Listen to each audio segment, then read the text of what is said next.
इनकलाब जिंदाबाद। यदि आप यदि आप मध्यम वर्ग या मध्यम परिवार में आपके पैदा हुए हैं तो हमारे मन में विचार आता है कि हमें ना ऊंचे सपने नहीं दे सकते, ऊंची ऊंचे स्थानों पर हम आपका नहीं पहुंच सकते।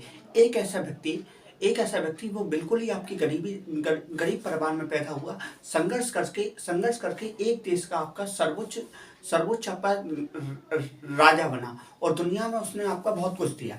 1799 में आपका क्या कहते हैं फ्रांस में आपका जब आपका क्या कहते हैं लोकतंत्र की स्थापना हुई थी और लोकतंत्र जब हासिल के दौर पे था तो 1804 में फ्रांस की गद्दी पे सर्वोच्च जनरल जो 1799 में था नेपोलियन, उसने गद्दी को आपका कब्जा लिया।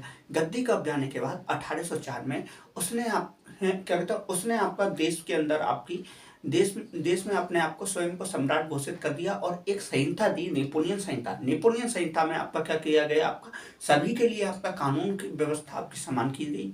आपका क्या कहते हैं सामंती व्यवस्था जो थी वो है और वो ना वो पूरी तरह से आपका खत्म कर दी गई। सामंती व्यवस्था का अर्थ आपका बड़ी बड़ी जमीनों पे आपके बड़े बड़े जमींदार होते थे, वो केवल मजदूरों का शोषण करते थे और उन पर खेती करवाते थे, उस चीज को खत्म किया गया।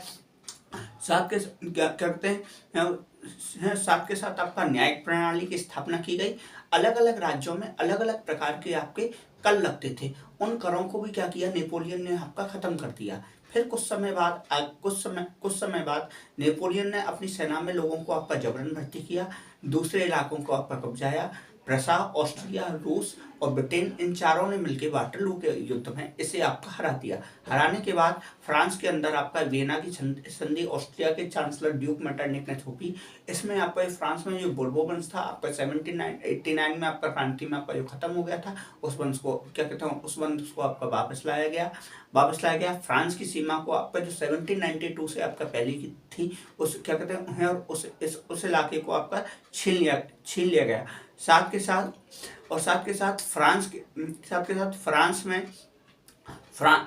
की सरकार इन देशों के पूरी तरीके से आपका नियंत्रण में थी और इसमें और आगे चल के कोई भी आपकी सेना वगैरह आपकी नहीं रख सकते थे।